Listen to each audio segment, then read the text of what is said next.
Good afternoon, everybody. Thank you so much for joining us for our webinar focusing on the Secondary School Librarian of the Year 2025, but also celebrating 20 years of this fantastic award. It's become a cornerstone of recognition for secondary school library staff and was originally proposed by the late author and educator who I know many of you will be very familiar with, Aidan Chambers, during his tenure as SLA president. I could sort of talk about his thinking and thoughts around the award, but far better to share some of his words, which he was quoted on in 2005.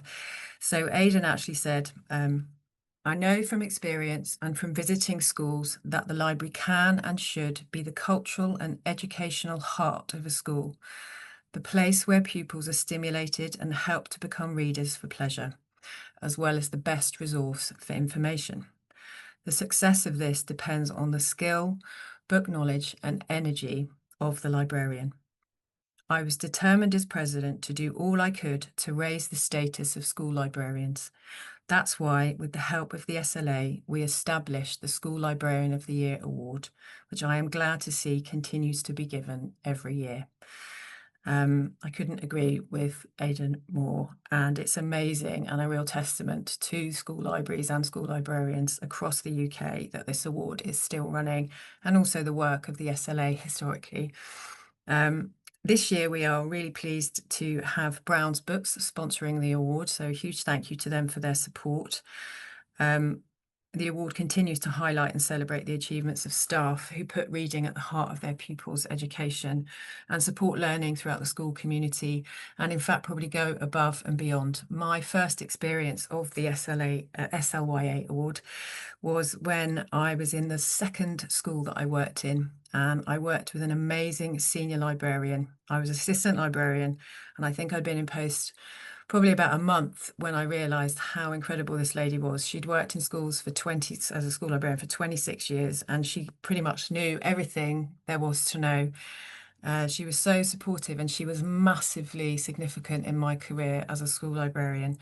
And I was really excited when a month in I discovered there was this award, and it coincided with her birthday. So we decided as her colleagues to nominate her, and she did make the honours list that year. So I went to the ceremony in London, and I seem to recall it was Philip Reeve who was doing an author speech at the event. But really importantly, it was an amazing feeling to be able to show her how appreciated she was by her school community, shine a spotlight on the school library in our school community and beyond, and just generally celebrate the work that was being done. So we are joined by many amazing speakers this afternoon who are going to be sharing their insights and their thoughts about this award, and also their experiences as school librarians and people in the book industry and people who care about school libraries. So without further ado, our first contributors are past winners of the School Librarian of the Year award.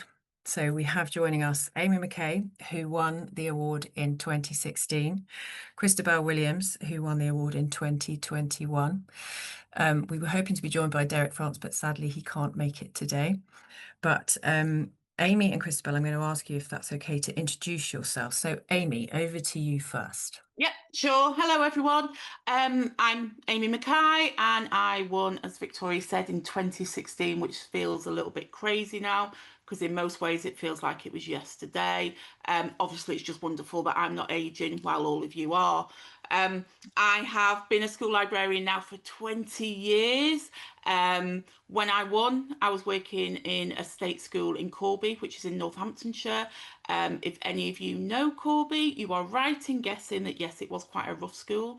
It was a very deprived area, and it was the most fun I have ever had. It really was a lovely school with really lovely supportive staff and excellent students.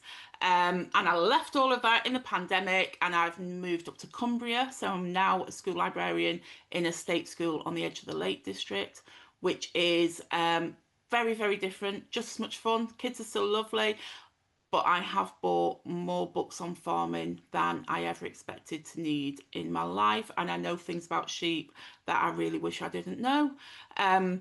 I was asked to think back. I'm talking quick here because we said 2 minutes. I'm not sure how long I've been, but thinking back to what it was like at the time, like when I won. And it made me laugh really because I was thinking at that point we were 6 years into austerity and we all thought it was really bad.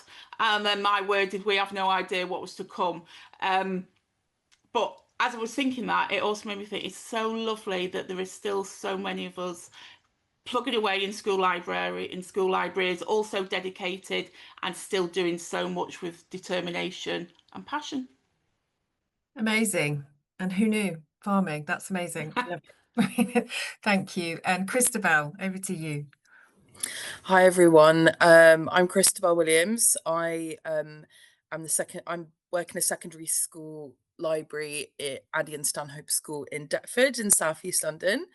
So kind of inner city school for year 7 to year 11. We're only 600 students here. Um, I won the award back in 2021, but we actually started applying for the award in 2019.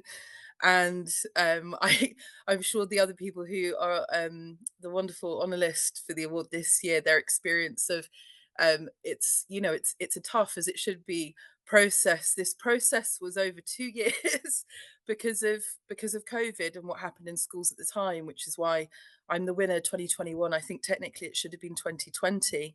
Um, so yeah, I've been working as in school libraries for 11 years now. I think when I won the award, I'd been in school libraries for 5 or 6 years.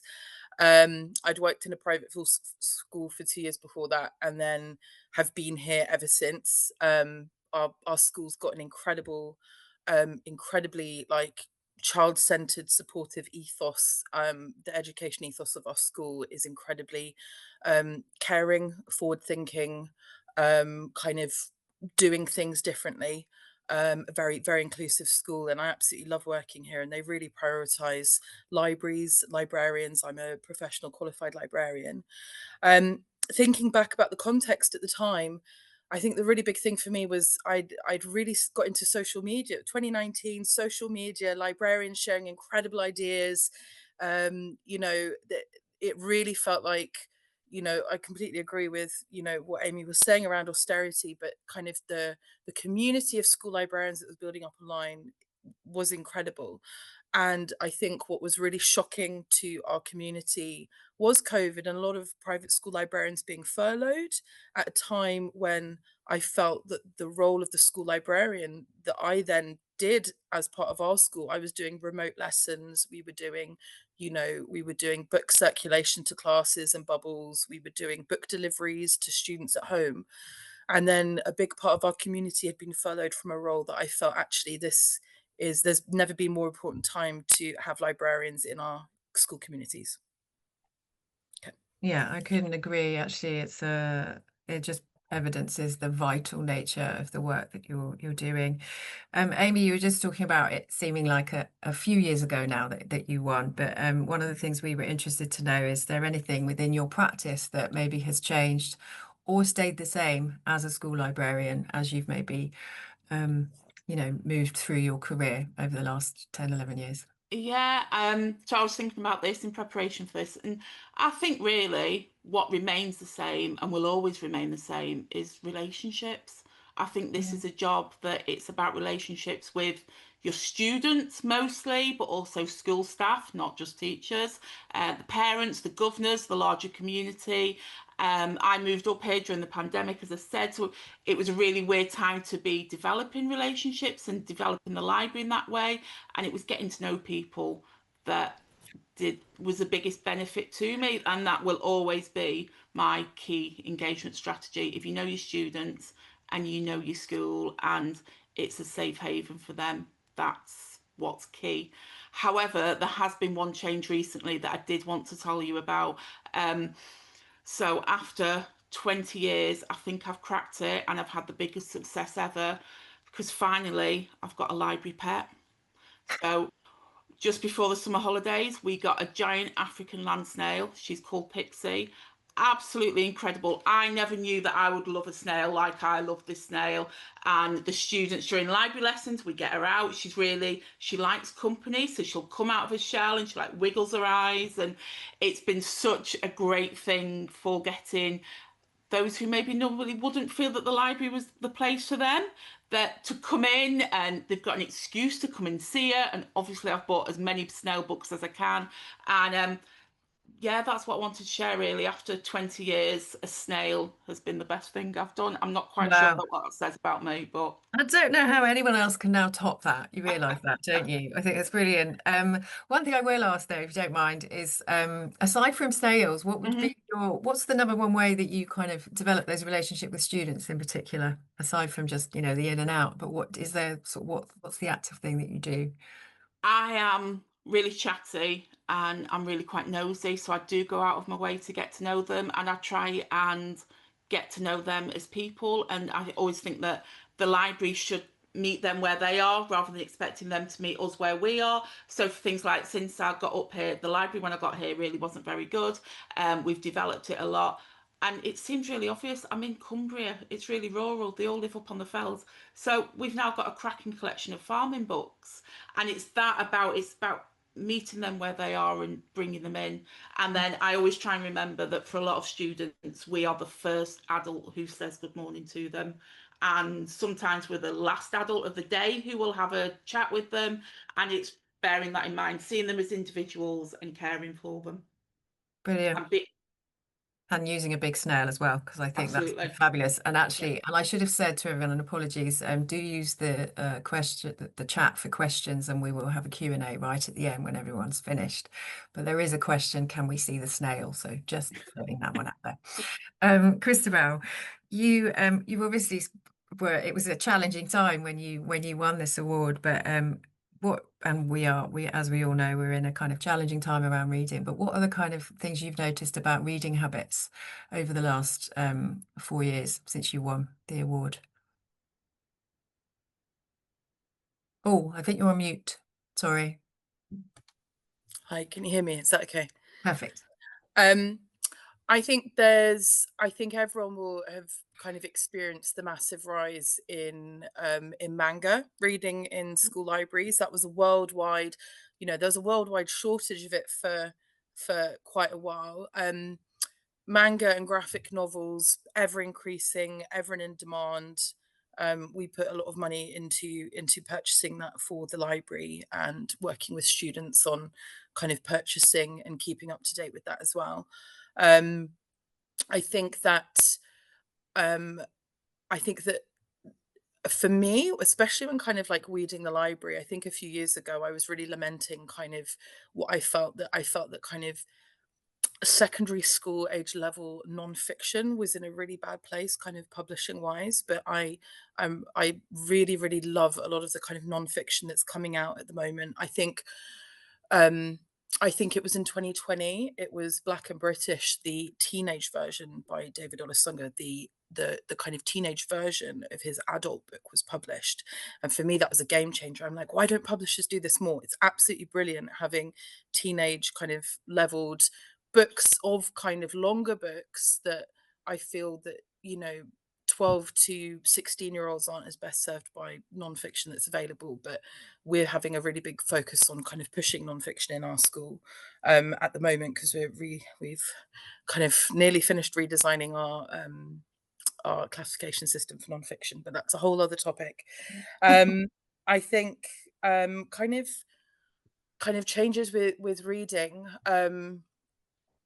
We've just I'm again since COVID, it's been a really big turn to, we'll see with next year with the year of the year of reading that the government is doing with Literacy Trust, and I think you're probably working with them as well. Kind of a really big like literacy drive and literacy focus, but really I'm a literacy coordinator now since I won the award, and it's completely changed my practice and what I do, and kind of improved it and strengthened it and moving into different kind of areas. But reading for pleasure has just kind of never been more important. I thought that it was important before when I won the award and before then, and it's just even more now so driven by engaging students with reading for pleasure in the transition from year 6 to year 7 is just, it's vocational for us, like with our role. It's such, sorry, I could talk all day about this. I think I'm going on about this a bit too much. No, but yeah. this is what we want you to do. It's really interesting, and that's really amazing about being literacy coordinator. I think that kind of my question for both of you really, but maybe Christabel, while you're still talking, is what difference did it make winning this award? Because obviously, you know, we all like to win things, and that's fabulous, and it is a really important advocacy program for school libraries and for the SLA and for everyone working in the sector. But what did it mean to you personally to sort of be involved in this award and actually then go on to win it? Me first? Yes, you Yeah. first. I think it wasn't the process of doing it, because I wouldn't even put it down to winning it. The process of doing it was, we're so outward looking.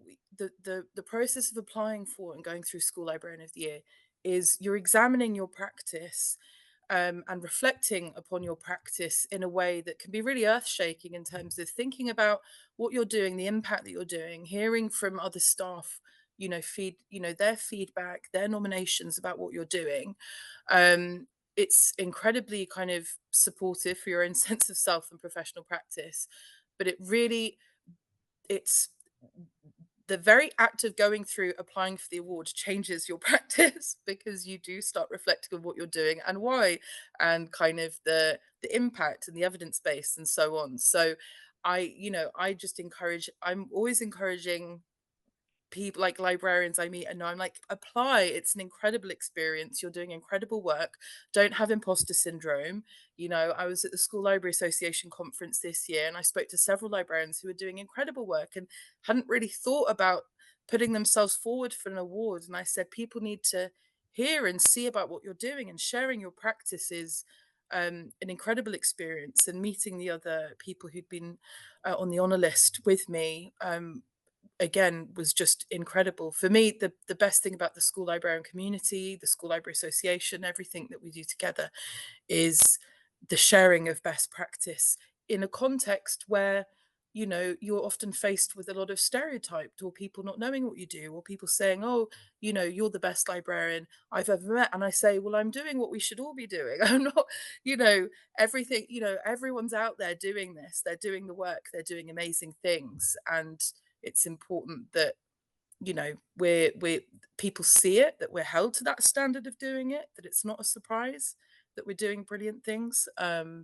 So yeah, sorry, I'm waffling a bit. No, you're not. It's really The interesting process actually, of because doing it. yeah, I know it's so interesting. I think that when you're so busy doing your day-to-day work, you don't often stop to go, oh look, wasn't this interesting, or didn't this have an impact? And actually, the thing about being nominated by other people, but actually having other people share with you their thinking, because it's not necessarily something we're all particularly brilliant at doing, is so it's actually really really important. And I would also say that this is a bit of an aside, but one of the things we keep asking for is case studies. And you don't always feel like putting your hand up and going, oh, look at this cool thing I've done. But actually, that's what we want our members to be doing. So we can share those stories. They're so important. But just moving over to you, Amy, now, what did it mean, and what was the difference it made to you winning this award?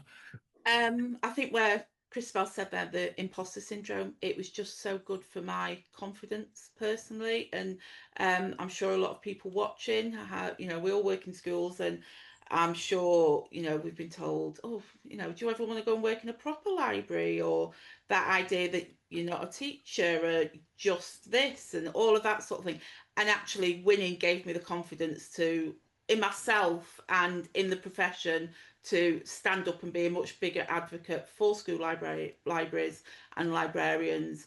And I think that was the biggest thing. I've had loads of lovely opportunities that have come my way through it, but it was the people that I met, and yeah, just developing my confidence and that idea that actually if we're not just as good as, we're better in a lot of occasions. And it's such an integral part to the school, and it's all right to shout about it. And I think it was a shouting about that most of us as librarians, we're not used to being in the spotlight, and it's really really difficult to put yourself in the spotlight. But it was great. And then the other thing is a bit more of an honest answer. I've got a Blue Peter badge, and I'd always wanted a Blue Peter badge, so that was a bit of a win. Amazing. Brilliant. Thank you. Well, that's an amazing comparison. Well, thank you both so much. We're going to move on now, but massive thanks to Christabel and Amy for your insight and sharing. It's really brilliant to hear your stories and hear your thoughts. And now we're going to move on to speak to our sponsors. And Claire Smith, obviously knows lots about children's books, and over the last 20 years there have been many children's books published. But before we start, Claire, could I just ask you to introduce yourself and what your role is at Browns to our audience today? I will indeed, and please don't oversell me, Victoria, because we are in a room full of librarians here, and I'm not a content selector, so be nice to me, guys, please. So my name's Claire Smith. I'm actually the sales director for Browns. Amy, I have been in sales since you won the SLA award in 2016, and that's how I know it's been 9 years in this position, but at Browns for 35. So I've done all sorts of things at Browns, but currently I deal with contracts and really awful things. And my team support me with content and what's going on in the world, and I get to visit lots of lovely librarians and attend lovely events. So I probably have the best job in the world. Please don't be jealous. But there is a downside with horrible contracts and agreements. Oh, brilliant. Well, thank you so much. I think quite a few people on the call might argue that they have the best job in the world, but let's leave that one to one side.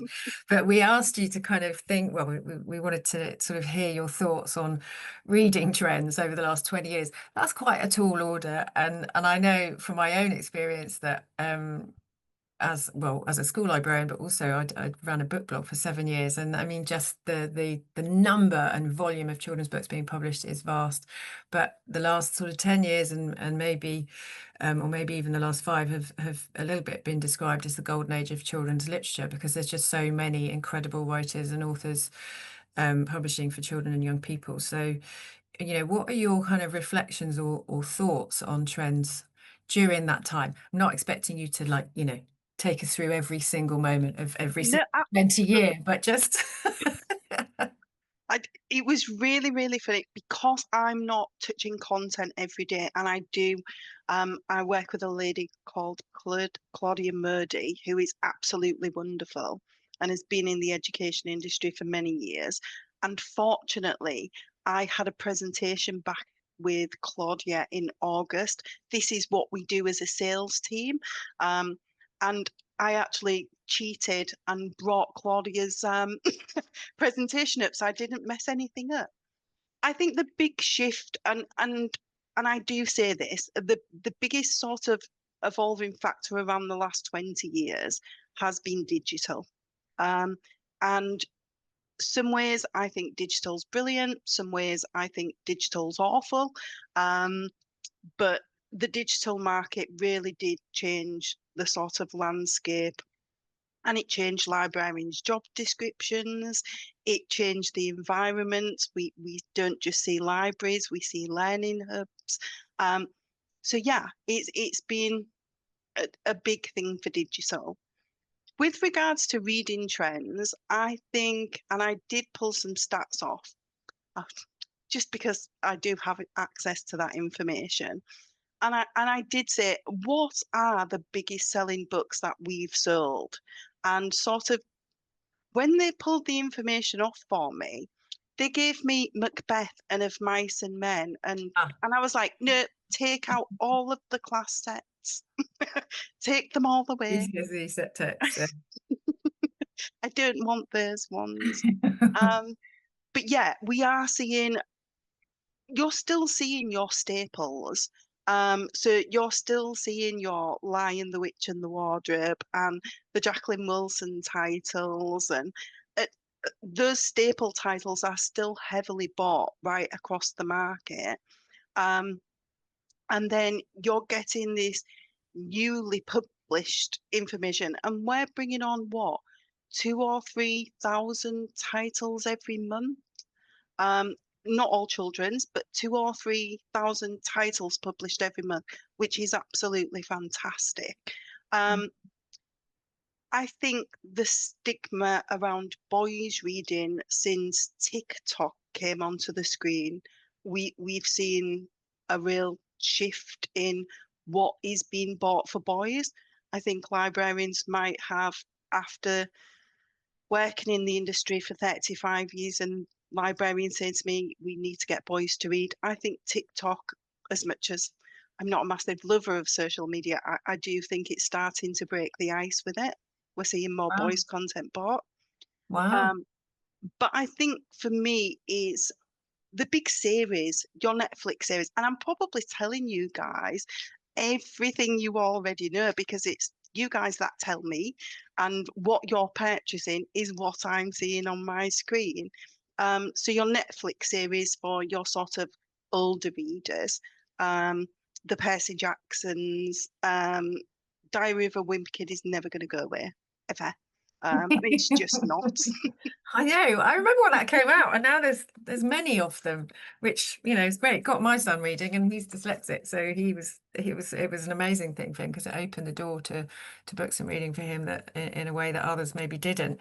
One of the things that Christabel was reflecting on was manga, and we know there's a big surge in graphics. I mean, are you seeing that reflected in your sales? That and short reads, Okay. quick reads. I think librarians are doing a really fantastic job of getting non-reading students to pick up a book that's very short and sort of increasing what they're doing with them. When I found out about the webinar, we have a lady that's just come to Browns from one of our local secondary schools. She was also my librarian in my public library when I was a child. Um, so I did tap into a little bit of resources. But she sort of reflected with, from her perspective, it is about getting to know your students. So we see little differences from every single school we work with. And it's Yeah. because the students are individuals at every single school we speak to. Absolutely. And actually, I think as well, Amy said that, didn't she? Talking about relationships, but every school, every setting, different demographics, different backgrounds, different age ranges, different interests. And of course, that is where the value and brilliance of school librarians in terms of the knowledge that they have, so that they can literally identify that and then match the book to that child's Yeah. interest. But Claire, thank you so much. I'm going to have to draw our little chat. We could probably talk for hours just about reading trends, but we need to move on. But thank you so much for joining, and obviously thank you so much for supporting our award this year. We really appreciate it. Thank you. So now, really excitingly, we're going to be joined by two of our three honours list librarians. Sadly, Julie Broadbent can't join us, but we are joined by Gareth Evans and Jill Fenton, but also the current recipient of the award, Heather Granger. So Heather won the award last year. So we're just going to do the same thing. We're going to ask the three of them to introduce themselves. So Heather, let's start with you as our current recipient. Would you introduce yourself? Although I'm sure everybody probably is familiar with you a little bit. Hi, thank you. Yeah, I'm Heather Granger. I won the award this year, which has been absolutely fantastic. I've been in post in this school for 12 years now. It's an all-girls comprehensive secondary that runs right through to sixth form as well. I still genuinely enjoy my job every day, most days. But it's been a very changeable period of time. So I feel like we've gone through a lot, and you're constantly having to adapt has been a big feature, I think, of how my practice has changed over the years. Definitely. Okay. So great school, lovely kids. Some things always stay the same, but a lot has been changing in the last decade. Okay, brilliant. We might get into a bit more of that in a minute. Gareth, please, would you like to introduce yourself? So hi, my name's Gareth. I've been in the library sector for over 17 years. Used to work in public libraries in Swindon, and I've been working at my current school for now coming up to 9 years in November. I really enjoy my job and being really passionate. Done lots of experiences within my time in the school. Supporting our students with reading, literacy development. I recently just completed my national professional qualification in leading literacy. So I'm now doing leading literacy in our alternative provision unit. But I've also had wonderful opportunities to do outside work as well. So I've worked with the wonderful Amy doing the Carnegie Awards. Christabel, I'm working with her on the School Libraries Group committee as well. I'm doing with supporting all their social media and content. And I've also had opportunities to judge other book awards like the Diverse Book Awards a couple of years ago. And it's just really helped me change my inspiration about books, building that knowledge, networking with librarians, but then also sharing that passion back into putting that back into the school and giving our kids access to more diverse books, wider range of books. And also in the last year, I've been managing and improving our library lessons to be more interactive with the experiences I've learned and sharing that with our students, so they've got a more broader range of accessing different texts and doing other fun projects within our school setting. Amazing, brilliant. Well, congratulations on your nomination. And Jill. Hello. Greetings from Oxford. I'm Jill Fenton. I'm the librarian at Cheney School. We are a diverse secondary school for 7 to 13. We have about 2,000 children here. And I'm lucky I have an assistant, which is a wonderful thing. And I too love my job. It's a joy, it's busy, and it's really, really hard work. But I mean, I think we were asked to say what sort of things that we would sort of like to highlight in our practice. And I think I would probably put myself into sort of 3 different camps. So obviously a strong reading culture. We issued nearly 30,000 books last year. And that's amazing. I'm developing a research curriculum alongside the boss, the head. And also I think the pastoral role, as everyone else has said, it is, and we're so proud. We call ourselves the happiest school in Oxford, and we are the happiest school in Oxford. And it's all about relationships. And I know every single child across the school. They know me. I can't walk across school without them. Somebody coming up to me and said, "Oh, about that book, miss." And I'm thinking, what book? But honestly, it's teachers, it's staff, it's everything. And I think it's that sort of passion and sort of relationships, and also looking after the kids that need it, those kids who need a safe haven in the library. And we really take that very, very seriously. And yeah, I just really wanted, I was just thinking what people are saying. And I think also something that's probably changed 10 years I've been at Cheney. I think it's getting more and more difficult to persuade kids to read. I really do feel that I'm having to do more and more heavy lifting in terms of reading. And that's something that I'm taking very seriously. And I'm sort of really keen on the idea that, again, that boys reading, and I think that's something that is very much sort of front and centre of my brain. And finally, I think our older students need possibly more help than our younger students. We do library lessons all the way up to year 10. They have regular lessons with us all the way through year 10. We don't quite get to year 11, but we certainly get year 10.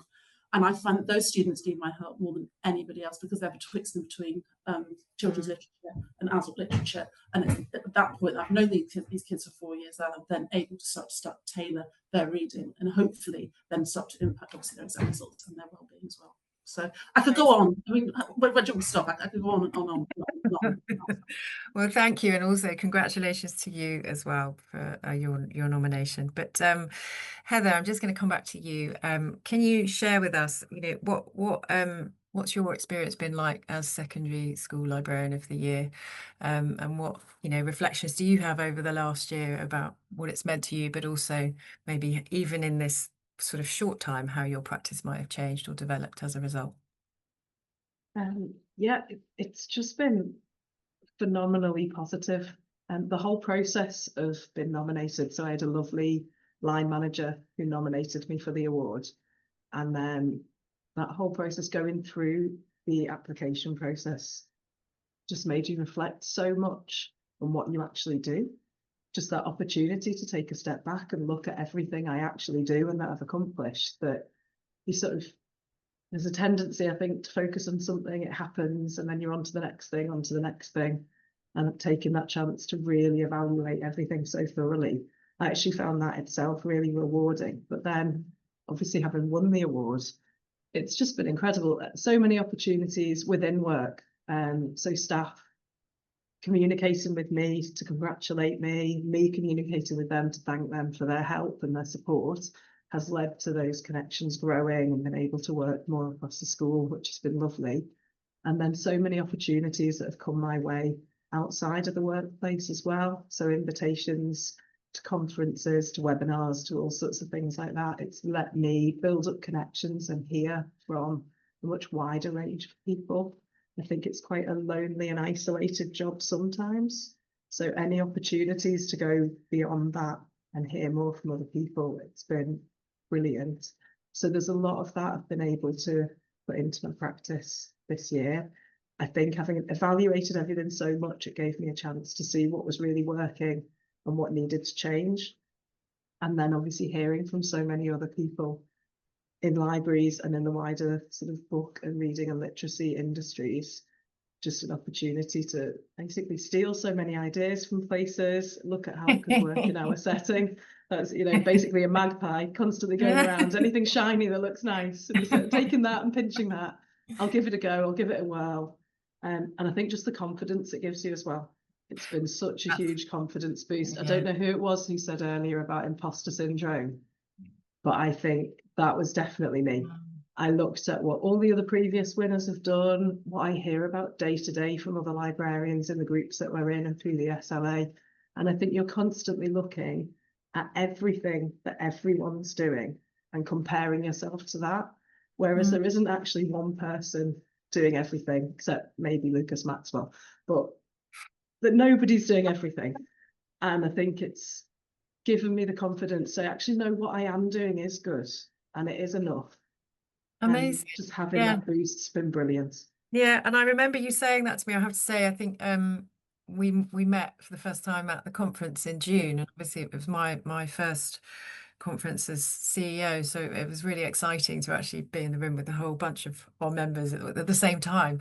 And I do remember you saying about the confidence factor and how it had just really made you think yes, and actually saying yes. That's what you said to me now. I remember you said, I'm saying yes to everything. You know, all these opportunities are coming my way and I'm saying yes to everything, and that's good. But I think what's really wonderful as well about what you said is the difference it made to your relationships with teachers, because we know sometimes engaging in the school community can be a challenge with, you know, all the different workloads and everybody's very busy. So actually, if anything that can kind of help you collaborate even more effectively is really important.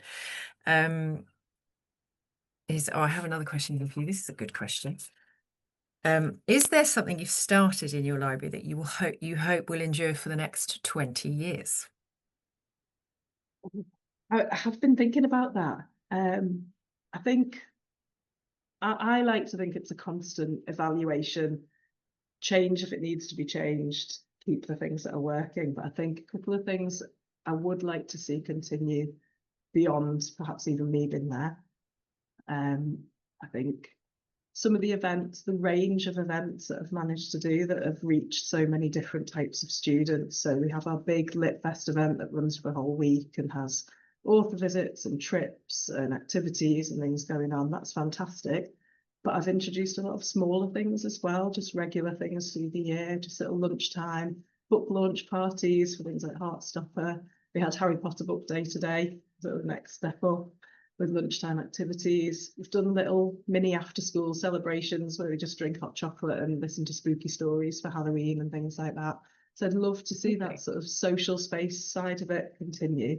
But I think the biggest one is definitely, as other people have mentioned, that safe space, that the sort of community we've developed in the library for students that really need that. I think that's really strong at the moment. We have a definite community of people who know that I'm a safe person and they know that it's a safe space, but they don't just talk to me, they've got to know each other, and so they've found their people. And that's something that I think is at the heart of what we do, is being there for those students that need us. Amazing. That's really beautifully put. Thank you so much. So coming over to you, Gareth, as the honour list, as a member of, or nominated, I can't speak now, part of the honours list for this year's School Librarian of the Year, what positives can you share with us about your practice? You've obviously mentioned some of the brilliant stuff that you're doing, but maybe, you know, how does your library contribute to the wider school community? So many. I'll highlight two. our biggest one that I sort of set up when I sort of joined the school 9 years ago was our pupil library assistant program, or as I call them, LRC leaders. I mean, it's been a great honour that our school's actually had 5 finalists go to the school library pupil library assistant of the year awards, and having 2 winners. But the impact, what the students have done over that time. I mean, I had Aaron.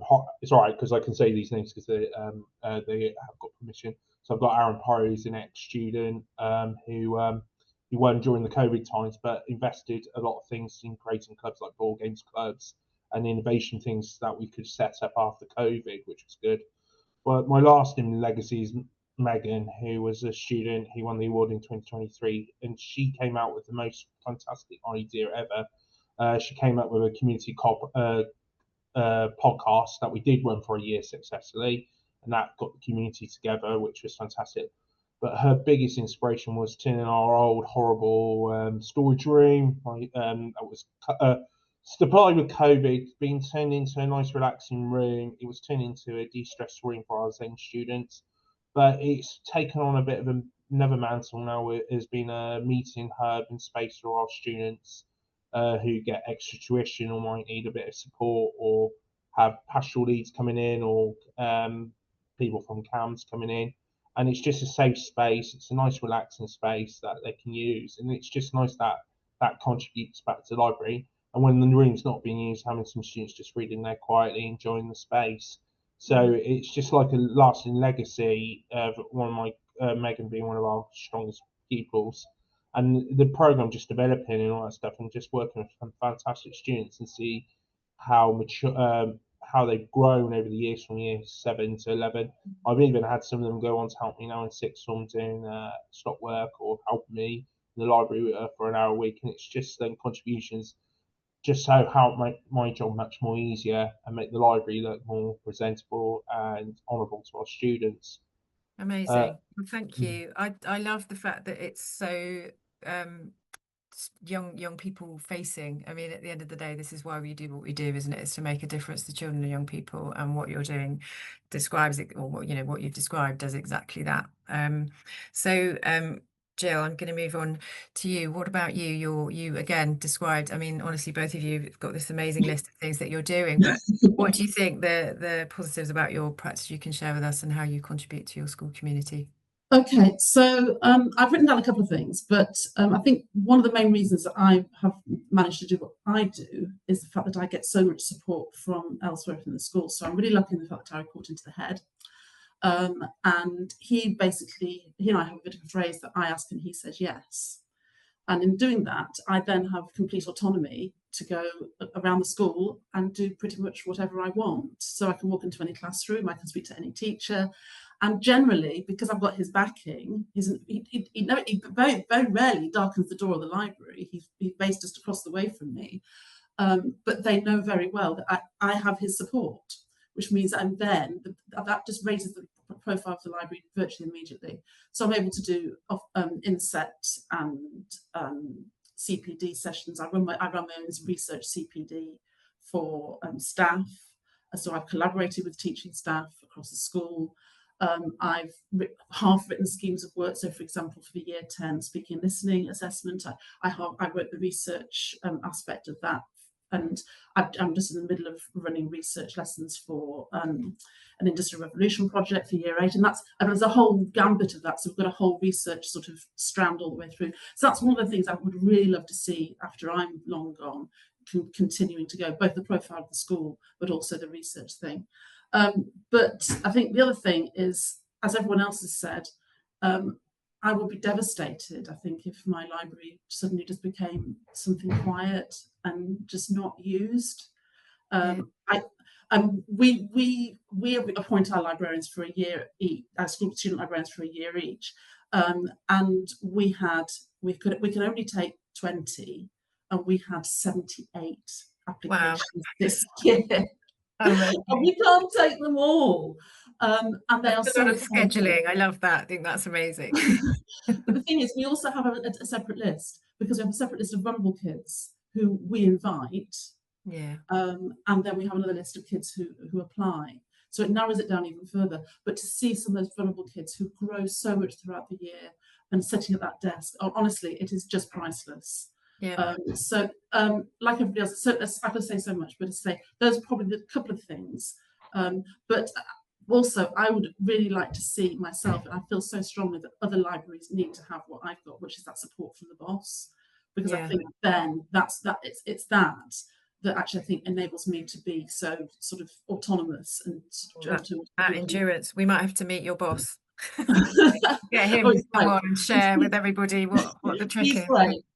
It's my hard work. It's him saying yes. But Ofsted, that's the other thing I want to say is Ofsted. School libraries need to be part of Ofsted, because only in doing that, I feel that actually we are actually going to get this. Everybody's going to have this standard, because it's then going to have to be assessed. And I think that's vital. So I just need to say that as well.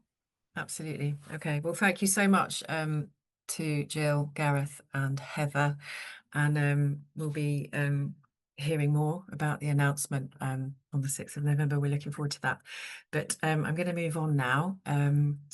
We are really pleased to have with us today Jane Finley, who is lecturer in librarianship at the School of Information Journalism and Communication at the University of Sheffield, and also our Vice Chair of Judges for the School Librarian of the Year Award, Charlotte Taylor-Smith, who is Senior Librarian at Collegiate School. She's Chair of the SLA South West Branch, and they're both joining the conversation, which is rapidly, I'm keeping an eye on the time. I hope we're doing okay, but really pleased to have you both here today. Charlotte, I'm going to start with you. I literally don't know how.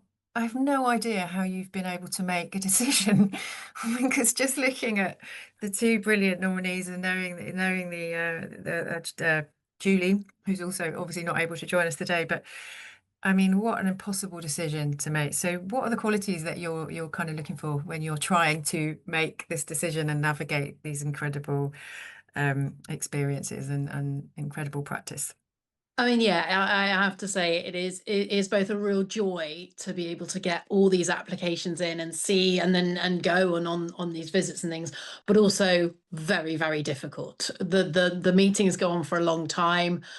We sometimes stop one meeting and kind of re-meet again to kind of have another go at it. But essentially, we are looking for people who know their users, and that is both the students that they've got, the staff that they're working with, but not just curriculum, maybe wider, maybe the parents, maybe their community at large, and get to know what they need, and then devise ways of getting that.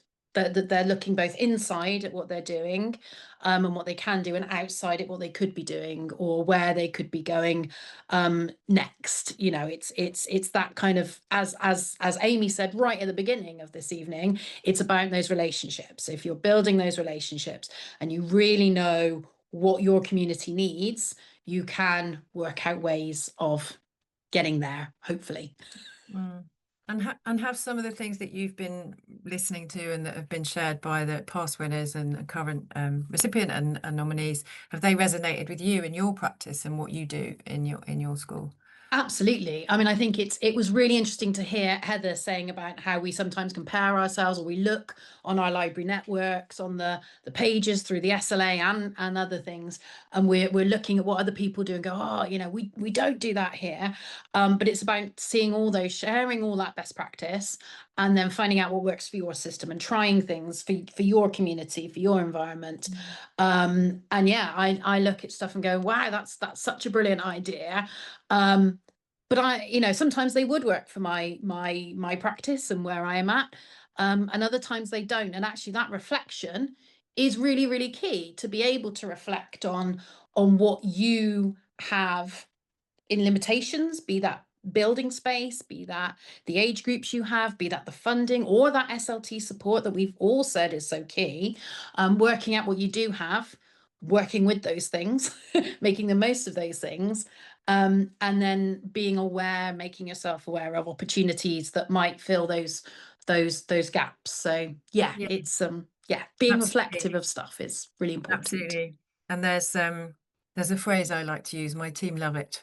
It's called being solution focused, and that's absolutely what you're describing, because it can be really, you know, Heather, you referenced it, you know, it can be a bit isolating, but actually looking past that and thinking about the opportunities that you do have in front of you, and how you can then access them and use them as leverage to engage with the pupils and the staff and everyone in the community.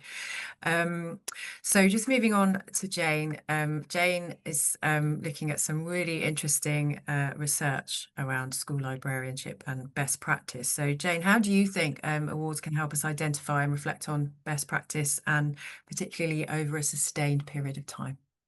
Thanks, Victoria. And yes, I am really excited about this. I have to say, my research has focused mostly on prison libraries until this point. There's actually a lot of overlapping things from what I've heard here from staff working in school libraries. But more recently, I've started working and collaborating with colleagues around school libraries and how we feel we can use research to support and advocate for school libraries. I'm super excited about it, and particularly about what we feel the awards and the rich kind of body of case studies that you've mentioned could help to demonstrate by analysing these quite rigorously, by taking a research approach to this. I've talked to you before, Victoria, about my own research that takes a kind of a strengths-based approach. So instead of looking at like what's not working well and how can we fix this, we look at what is working well, why is it working well, and how can we learn from that and build on that. So something like the 20 years of evidence and case studies and applications and even judging criteria that you have sitting there, there's so much to learn from. So what we've been talking about is analysing all of that, and not just to demonstrate like the value of school libraries and the value of having amazing school librarians doing what you're doing on a daily basis, but to understand, I guess, the conditions that allow that to happen, and being able to identify across very diverse school settings, you know, what needs to be in place for effective practice to happen.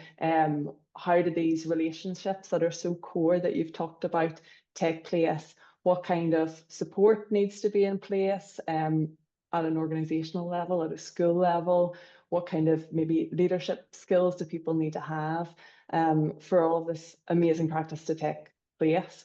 And I think that's something that we really want to show, because there has been wonderful research on the value of school libraries, and in an advocacy way that's led to really good things, as we've seen recently around primary school libraries, for example.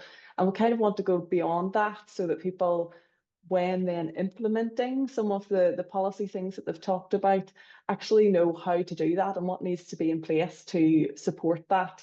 Not just being able to say like, this is the value of a school library, but this is how we can make our school library and our librarians as kind of innovative and effective as possible. Does that make sense? I feel like I'm rambling now. No, it makes absolute sense. And again, I love the fact that it's strength based. You know, you're looking at the things that are working.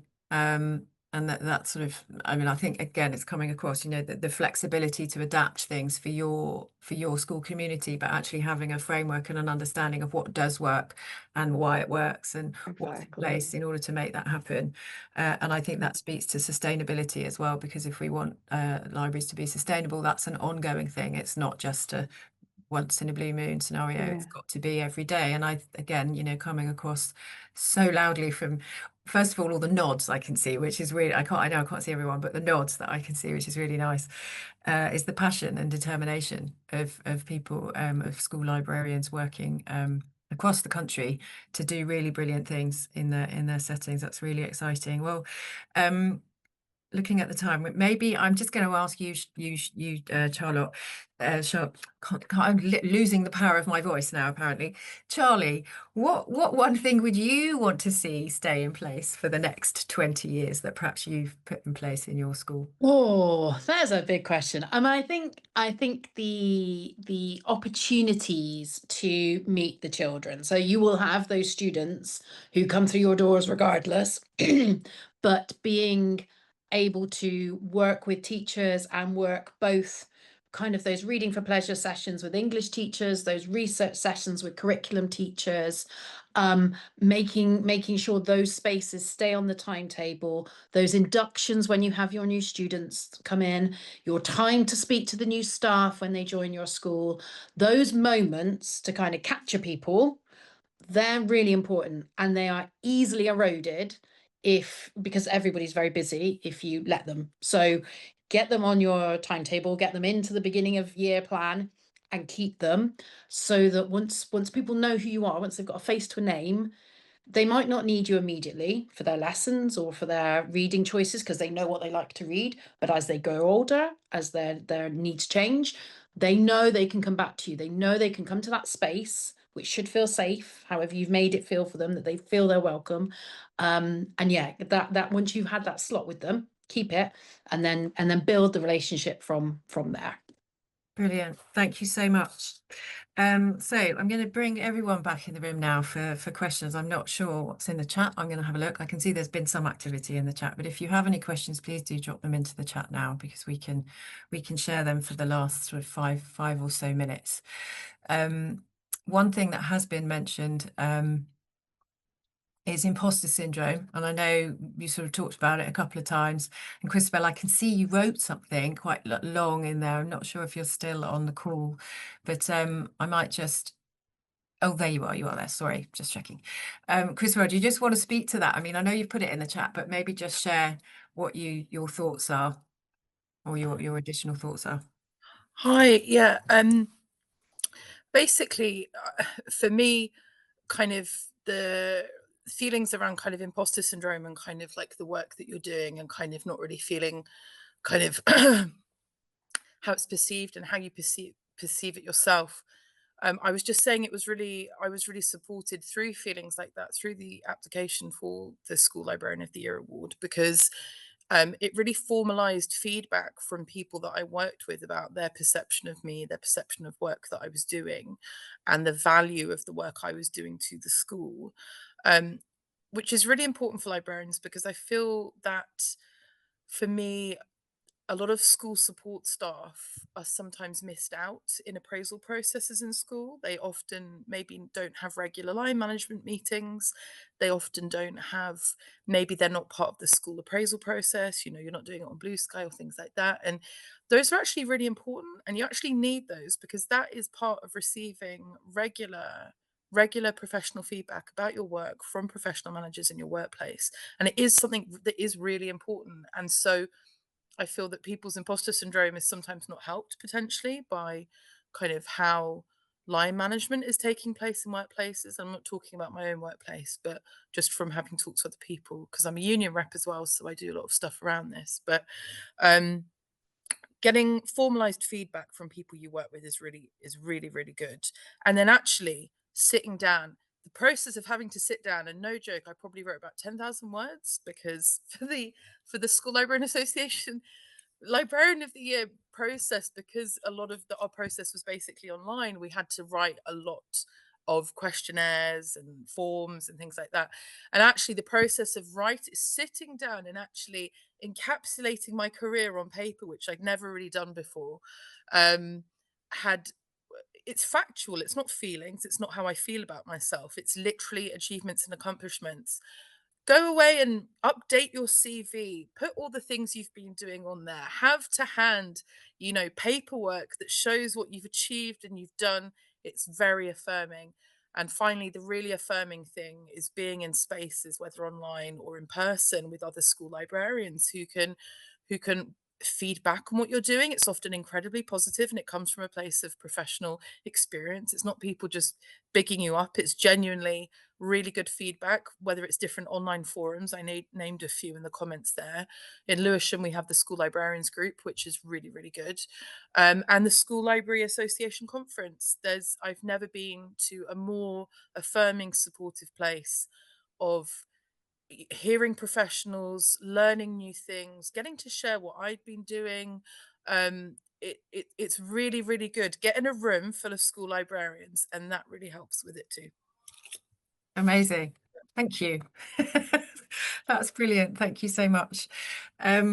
I can't see any other questions. There's lots of comments in the chat, but I can't see any other questions. But I don't know if anyone on the panel would like to just share any other final thoughts, so that we have a few moments. So if there's anything else you wanted to say or add to what Christabel's just said, now is the time. And don't worry if you feel like you've said your piece. That's absolutely fine too. Jill. Yes, hi. I just wanted to say that I completely agree with Christabel that actually the process of actually just writing it was a really positive thing for me. And as I say, I've written and written and written and written, and I think for all of us, it's completely outside of our comfort zone, actually talking about ourselves and actually sort of selling ourselves in many ways. And I think it has been a really positive process for me as well. And I think just hats off to the SLA and thank you to the SLA for giving. No other support staff in the school gets this sort of highlight. No pastoral teams, the people who look after our kids around the school, the other support staff don't get this, and school librarians do. And I think hats off to the SLA and thank you for doing this, because I think it's vital. Well, a huge thank you then to the people who've been involved in this award for the last 20 or so years, and we are certainly going to do everything we can to make sure it continues for another 20 at least. But I think that's a wonderful note to end on. Thank you so much to everybody for joining us today, especially our brilliant contributors. Congratulations to Gareth, Jill and Julie who couldn't be here. And we're looking forward to hearing the announcement on the 6th of November. But otherwise, it just remains for me to say farewell and keep an eye on our channels for exciting announcement about the awards in about a month's time. And as I said earlier, get in touch with your stories. We shared a call to action case study link in one of our newsletters. We can share it again. Those stories that you've been hearing today are so important. So if you're inspired to do a bit of writing and a bit reflective, we'd love to see it in our inbox or via our case study form. But otherwise, thank you so much for joining us, and we'll see you again soon.